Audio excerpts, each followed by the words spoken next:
Oh, kamustahin mo ang ba? Oh, Ano? kamustahin mo ang mga ba? O sabihin mo nandito ka. Hindi mo alam ba? Kami ay ba? Oh, Ha? Oh. Oh, kamusta na kayo? oh.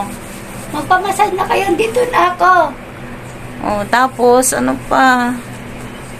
Kailangan ko ngayon ng tira para sa kapatid ko. Oh. May brain tumor. Oh, ano? Bulaga. Ayan nga. Simula pa lang eh. Ayan guys, September 8 po ngayon, 2024. At syempre nakapagsimba na po si Lola. Nagpasalamat po sa mga biyaya, mga blessings na binigay sa atin. Dahil biruin ka guys, 2 linggo halos tayong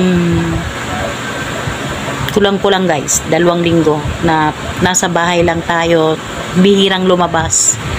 Tapos syempre doon pa lang magpapasalamat na po tayo. And shout out po sa aking mga kaba.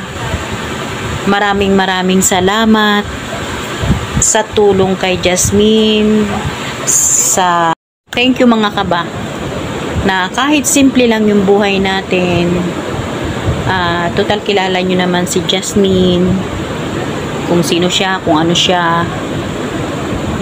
Dahil ganito lang kasimple yung buhay natin, at least nakatulong po tayo sa kanya. Maraming salamat sa lahat ng ba. Ayan. At nagpapasalamat din po ako kay Sir.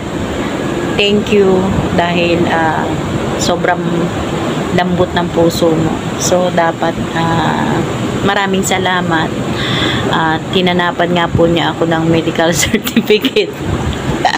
At shout out Jasmine, isend mo sa akin yung medical certificate na binigay mo kay Direk. Ayan. Nakatumulong din po siya. And shout out po sa mga gustong tumulong kay Jasmine, sa kapatid po niya na may brain tumor.